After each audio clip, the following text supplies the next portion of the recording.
Okay, so good morning. So ಇವತ್ತು ನೊಂದು session ಭಾರಿ ಖುಷಿ ಆಯಿತು. ಎಸ್ಪೆಷಲಿ ಸೊ ಎಲ್ಲರೂ ಪಾರ್ಟಿಸಿಪೇಟ್ ಮಾಡಿದರು. ಡೆಮಾನ್ಸ್ಟ್ರೇಷನ್, ಅದರೊಟ್ಟಿಗೆ ಬುಕ್ಕಿನ ವಿಚಾರದಲ್ಲಿ ಒಂದು ಸಣ್ಣ ಒಂದು ಸೆಂಟೆನ್ಸ್ ಹೇಳಿದರು. So it's a valuable sentence. So ಅವ್ರು ಶೇರ್ ಮಾಡಿದರು. ಅದೇ ರೀತಿ ಉಮಾಶಂಕರಿ ಮೇಡಮ್ ಅವರು, ಸೊ ಅವರ ಒಂದು ಸೆಷನ್ ಸೊ ವಂಡರ್ಫುಲ್ ಆಗಿತ್ತು. Totally involvement is the most important. So ಪರಿಚಯ ಬೆಳೀತದೆ, ಅದರೊಟ್ಟಿಗೆ ನಾವು ಕಲೀಲಿಕ್ಕೆ ಸಿಗ್ತದೆ. ಸೊ ಅದರೊಟ್ಟಿಗೆ ನಮ್ಮ ಒಂದು ಇನ್ವಾಲ್ವ್ಮೆಂಟ್ ಇಂದ ನಮ್ಗೊಂದು ಕಾನ್ಫಿಡೆನ್ಸ್ ಲೆವೆಲ್ ಜಾಸ್ತಿ. ಯಾಕಂದ್ರೆ ಬಿಸ್ನೆಸ್ ರನ್ ಆಗುದೇ ನಮ್ಮ ಒಂದು ಕಾನ್ಫಿಡೆನ್ಸ್ ಮೇಲೆ.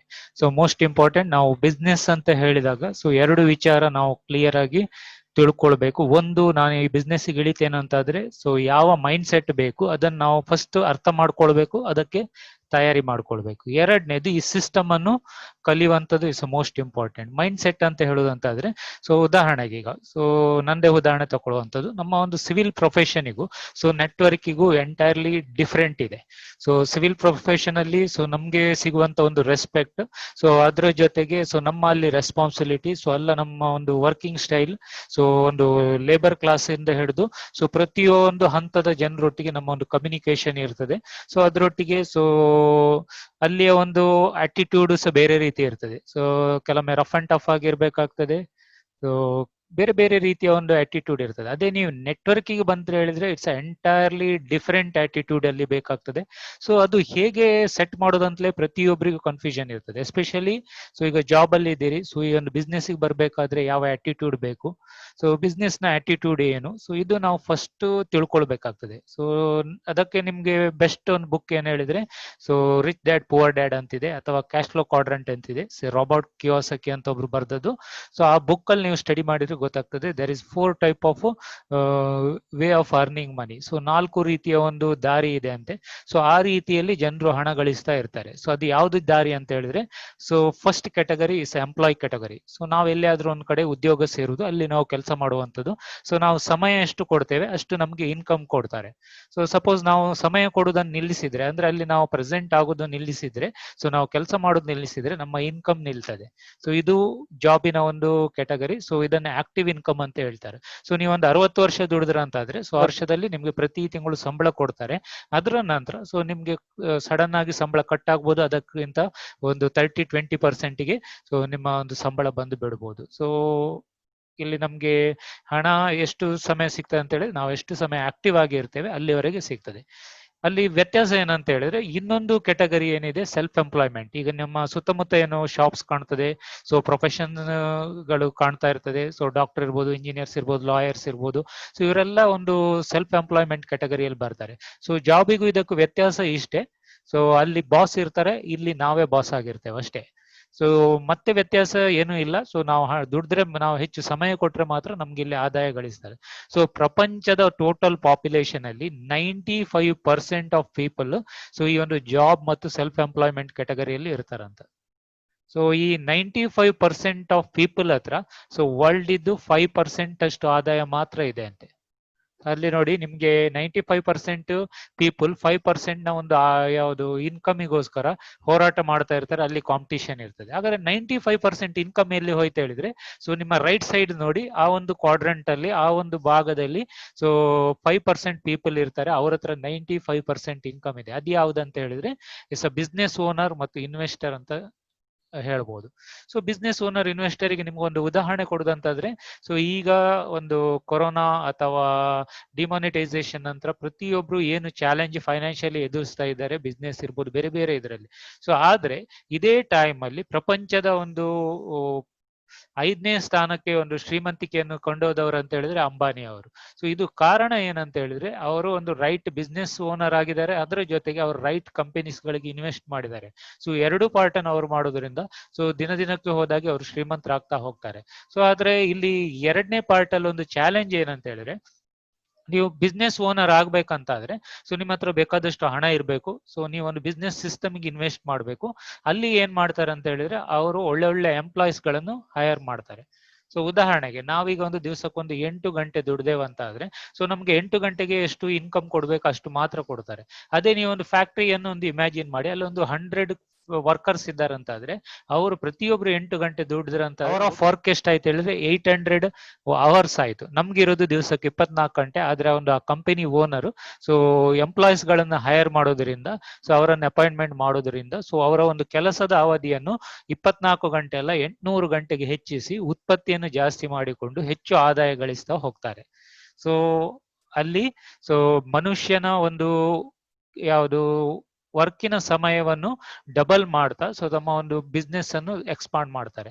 ಸೊ ಇನ್ವೆಸ್ಟರ್ ಏನ್ ಮಾಡ್ತಾನೆ ಹೇಳಿದ್ರೆ, ಇಲ್ಲಿ ಹಣವನ್ನೇ ಉತ್ಪತ್ತಿ ಮಾಡ್ತಾ ಇರುವಂತ ಒಂದು ಕ್ಯಾಟಗರಿ. ಸೊ ಇಲ್ಲಿ ಸಮಯ ಕೊಡ್ಬೇಕಂತಿಲ್ಲ. ಇನ್ವೆಸ್ಟರ್ ಏನ್ ಮಾಡ್ತಾನೆ ಹೇಳಿದ್ರೆ, ರೈಟ್ ಬಿಸ್ನೆಸ್ ಸಿಸ್ಟಮ್ಗೆ ಇನ್ವೆಸ್ಟ್ ಮಾಡ್ತಾನೆ, ಅವನ ಹಣವನ್ನು ಡಬಲ್ ಮಾಡ್ತಾ ಹೋಗ್ತಾನೆ. ಸೊ ಇಲ್ಲಿ ಗೊತ್ತಾಗೋದು ಏನಂತ ಹೇಳಿದ್ರೆ, ಸೊ ರೈಟ್ ಸೈಡ್ ಅಲ್ಲಿ ಸಿಗುವಂತ ಒಂದು ಇನ್ಕಮ್ ಅನ್ನು ನಾವು ಪ್ಯಾಸಿವ್ ಇನ್ಕಮ್ ಅಂತ ಹೇಳ್ತೇವೆ. ಸೊ ಅಲ್ಲಿ ಆಕ್ಟಿವ್ ಪ್ರೆಸೆಂಟ್ ಅಗತ್ಯ ಅಲ್ಲ. ಸೊ ಈಗ ಒಬ್ಬ ಬಿಸ್ನೆಸ್ ಓನರ್ ಇರ್ಲಿ, ಒಬ್ಬ ಇನ್ವೆಸ್ಟರ್ ಇರ್ಲಿ, ಆ ಒಂದು ಬಿಸ್ನೆಸ್ ಸಿಸ್ಟಮ್ ಒಳಗೆ ಇನ್ವಾಲ್ವ್ ಆಗುದಿಲ್ಲ. ಅವ ಇಂಡೈರೆಕ್ಟ್ಲಿ ಅಲ್ಲಿ ಇನ್ವೆಸ್ಟ್ ಮಾಡ್ತಾನೆ, ಆ ಒಂದು ಕಂಪನಿಯ ಶೇರ್ ಅನ್ನು ಪಡೆಯುವಂತದ್ದು. ಸೊ ಈ ಮುಖಾಂತರ ಅವನ ಒಂದು ಒಂದು ಇನ್ವಾಲ್ವ್ಮೆಂಟ್ ಅನ್ನು ಮಾಡ್ತಾನೆ. ಅಲ್ಲಿ ಇನ್ವಾಲ್ವ್ಮೆಂಟ್ ಹಣದ ರೂಪದಲ್ಲಿ ಆಗಿರ್ತದೆ. ಆ ಹಣವೇ ಹಣಕ್ಕೋಸ್ಕರ ಕೆಲಸ ಮಾಡ್ತಾ ಹೋಗ್ತದೆ. ಸೊ ಅದನ್ನು ನಾವು ಪ್ಯಾಸಿವ್ ಇನ್ಕಮ್ ಅಂತ ಹೇಳ್ತೇವೆ. ಸೊ ನಮ್ಮ ಏನು ಇರುವಿಕೆ ಇಲ್ಲದೆ ಸೊ ನಮ್ಗೆ ಇನ್ಕಮ್ ಬರ್ತಂತಾದ್ರೆ ಅದನ್ನ ನಾವು ಪ್ಯಾಸಿವ್ ಇನ್ಕಮ್ ಅಂತ ಹೇಳ್ತಾರೆ. ಸೊ ನಮ್ಮ ಕನಸುಗಳನ್ನು ನನಸು ಮಾಡ್ಬೇಕಂತಾದ್ರೆ ಸೊ ಒಂದು ರೈಟ್ ವೇ ಅಂತ ಹೇಳಿದ್ರೆ ನಾವು ಪ್ಯಾಸಿವ್ ಇನ್ಕಮ್ ಸ್ಟ್ರೀಮ್ ಅನ್ನು ಕ್ರಿಯೇಟ್ ಮಾಡಬೇಕು. ಸೊ ನಾವಿಲ್ಲದೆ ಸಹ ನಮ್ಗೆ ಒಂದು ಇನ್ಕಮ್ ಬರುವಂತ ಒಂದು ಸೋರ್ಸ್.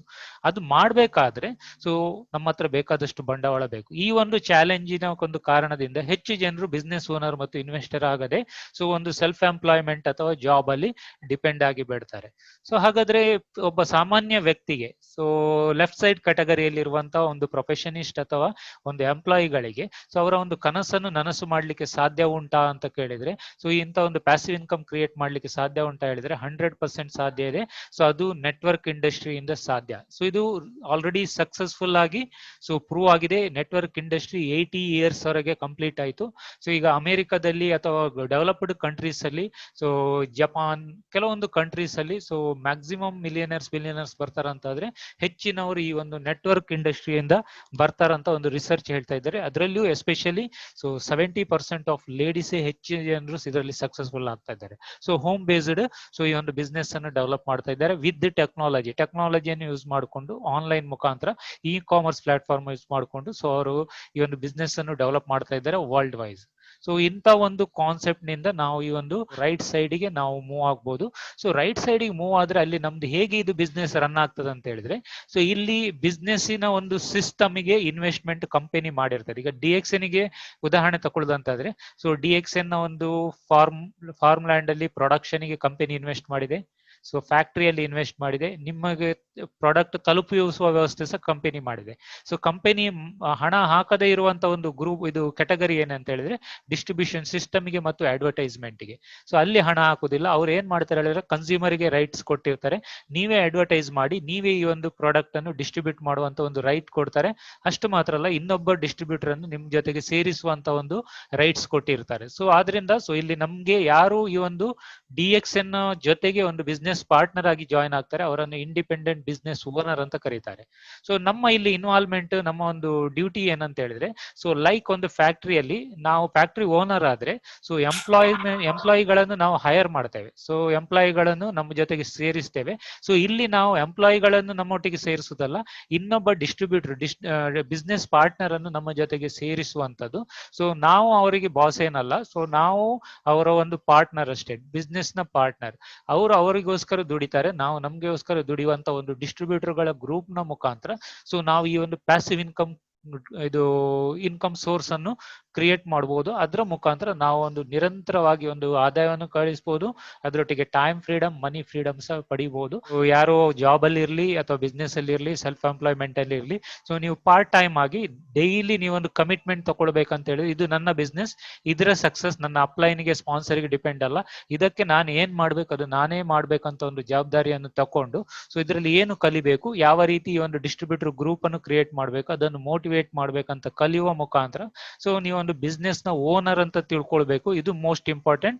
ಸೊ ನೀವು ಎಲ್ಲೇ ಎಂಪ್ಲಾಯಿ ಆಗಿರ್ಲಿ ಅಥವಾ ಸೆಲ್ಫ್ ಎಂಪ್ಲಾಯ್ ಆಗಿರ್ಲಿ, ಇಲ್ಲರಿ ಹೌಸ್ ವೈಫ್ ಆಗಿರ್ಲಿ, ಸೊ ಈ ಬಿಸ್ನೆಸ್ ಬಂದಾಗ ನೀವು ಈ ಬಿಸ್ನೆಸ್ ನ ಓನರ್. ಸೊ ಇವತ್ತು ನಾ ಮೀಟಿಂಗ್ ನ ಜವಾಬ್ದಾರಿ ನಿಮ್ದು. ಈ ಮೀಟಿಂಗ್ ಅನ್ನು ನೀವು ಒಳ್ಳೆ ರೀತಿಯಲ್ಲಿ ಮಾಡುವಂತದ್ದು ಜವಾಬ್ದಾರಿ ನಿಮ್ದು. ಸೊ ಕಸ್ಟಮರ್ ಗಳಿಗೆ ಸರ್ವಿಸ್ ಕೊಡುದು ನಿಮ್ದೇ ಜವಾಬ್ದಾರಿ ಆಗಿರ್ತದೆ. ಸೊ ನಾವಿಲ್ಲಿ ಏನ್ ಮಾಡ್ಬೋದು ಅಂತ ಹೇಳಿದ್ರೆ ಜಸ್ಟ್ ಒಂದು ದಾರಿಯನ್ನು ತೋರಿಸಬಹುದು ಅಷ್ಟೇ. ಸೊ ನಮ್ಮ ಎಕ್ಸ್ಪೀರಿಯನ್ಸ್, ನಾವು ಕಲ್ತದ್ದನ್ನು ನಿಮ್ ಜೊತೆಗೆ ಶೇರ್ ಮಾಡುವಂತದ್ದು. ಇಲ್ಲಿ ನಾವು ಮಾಡಬೇಕಾದದ್ದು ಇಟ್ಸ್ ಅ ಡುಪ್ಲಿಕೇಶನ್ ಪ್ರೋಸೆಸ್.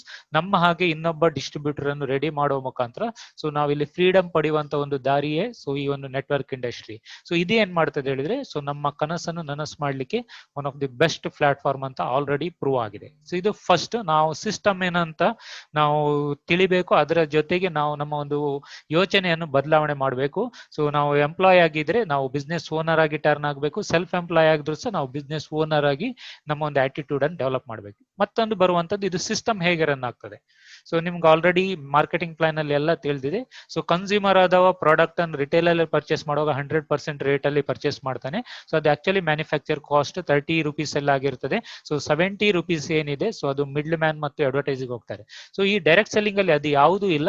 ನೇರವಾಗಿ ನಾವು ಕಂಪನಿಯಿಂದ ಪ್ರಾಡಕ್ಟ್ ನಾವು ನೇರವಾಗಿ ಖರೀದಿ ಮಾಡ್ತೇವೆ. ಸೊ ಇನ್ನೊಬ್ಬ ಡಿಸ್ಟ್ರಿಬ್ಯೂಟರ್ ಗಳನ್ನು ನಮ್ಮ ಜೊತೆಗೆ ಜಾಯಿನ್ ಮಾಡೋ ಮುಖಾಂತರ ಸೊ ಆ 70% ಏನು ಉಳಿತದೆ ಅದು ನಮ್ಗೆ ಹಂತ ಹಂತವಾಗಿ ಮಾರ್ಕೆಟಿಂಗ್ ಪ್ಲಾನ್ ಪ್ರಕಾರ ಸೊ ನಮ್ಗೆ ಸಿಗ್ತದೆ. ನಮ್ಮ ಜೊತೆಗಿರುವ ಬಿಸ್ನೆಸ್ ಪಾರ್ಟ್ನರ್ ಗೆ ಸಿಗುವಂತದ್ದು ಫಸ್ಟ್ ಕೊಟ್ಟು ಉಳಿದ ಪರ್ಸೆಂಟೇಜ್ ಅನ್ನು ನಮ್ಗೆ ಹೆಚ್ಚಿ ಕೊಡ್ತಾರೆ. ಸೊ ಈ ಮುಖಾಂತರ ಈ ಒಂದು ಬಿಸ್ನೆಸ್ ರನ್ ಆಗ್ತದೆ. ಇಲ್ಲಿ ನಾವು ಮಾಡಬೇಕಾದ ಕೆಲಸ ಏನಂತ ಹೇಳಿದ್ರೆ, ಸೊ ಈ ಒಂದು ಡಿಸ್ಟ್ರಿಬ್ಯೂಷನ್ ಸಿಸ್ಟಮ್ ಅನ್ನು ಇನ್ನೊಬ್ಬರ ಜೊತೆಗೆ ಶೇರ್ ಮಾಡುವಂತದ್ದು. So it's most important. So ನಾವು ಈ ಒಂದು ಇನ್ಫಾರ್ಮೇಶನ್ ಅನ್ನು ಡಿಸ್ಟ್ರಿಬ್ಯೂಟ್ ಮಾಡುವಂತ, ಇಲ್ಲಿ ಪ್ರಾಡಕ್ಟ್ ಅನ್ನು ಮಾರಾಟ ಮಾಡುವಂತದ್ದು ಅಲ್ಲ, ಸೊ ಅಥವಾ ಸರ್ವಿಸ್ ಅನ್ನು ಕೊಡುವಂತದ್ದಲ್ಲ, ಈ ಇನ್ಫಾರ್ಮೇಶನ್ ಅನ್ನು ನಾವು ಡಿಸ್ಟ್ರಿಬ್ಯೂಟ್ ಮಾಡುವಂತದ್ದು. ಸೊ ಇದರ ಮುಖಾಂತರ ನಾವು ಒಂದು ಡಿಸ್ಟ್ರಿಬ್ಯೂಟರ್ ಗ್ರೂಪ್ ಅನ್ನು ಕ್ರಿಯೇಟ್ ಮಾಡುವಂತದ್ದು ಇನ್ಫಾರ್ಮೇಶನ್ ಶೇರಿಂಗ್ ಅಂತ ಹೇಳ್ತೇವೆ. ಸೊ ಅದಕ್ಕೋಸ್ಕರ ಈ ಮೀಟಿಂಗ್ ಗಳಿರ್ತದೆ. ಸೊ ನೀವು ಯಾರಿಗೂ ಒಂದು ಪ್ರೆಸೆಂಟೇಶನ್ ಕೊಡ್ಬೇಕು ಹೇಳುದು ಅದಕ್ಕೋಸ್ಕರ. ಸೊ ಅವರನ್ನು ಡಿಸ್ಟ್ರಿಬ್ಯೂಟರ್ ಪಾರ್ಟ್ನರ್ ಆಗಿ ಮಾಡಿಕೊಂಡು ನಿಮ್ಮ ಒಂದು ಬಿಸ್ನೆಸ್ ನ ಜೊತೆಗಾರನನ್ನು ಮಾಡಿಕೊಂಡು ಅವರು ಸಕ್ಸಸ್ ಆದಾಗ ನೀವು ಹೆಚ್ಚು ಸಕ್ಸಸ್ ಆಗ್ಲಿಕ್ಕೆ ಕಾರಣ ಆಗ್ತದೆ. ಸೊ ನಾವು ನೆನ್ಪಿಡ್ಕೊಳ್ಬೇಕಾದದ್ದು ಎರಡೇ ಪಾಯಿಂಟ್. ಒಂದು, ಸೊ ಈ ಬಿಸ್ನೆಸ್ ಬೇಕಾದ ಒಂದು ಆಟಿಟ್ಯೂಡ್ ಅನ್ನು ಡೆವಲಪ್ ಮಾಡುವಂತದ್ದು. ಎರಡನೇದು, ಸೊ ನಾವು ಈ ಸಿಸ್ಟಮ್ ಅನ್ನು ಕಲಿಯುವಂತದ್ದು, ಅದಕ್ಕೆ ಏನು ತಯಾರಿ ಮಾಡ್ಬೇಕು ಅದನ್ನು ಮಾಡುವಂತದ್ದು.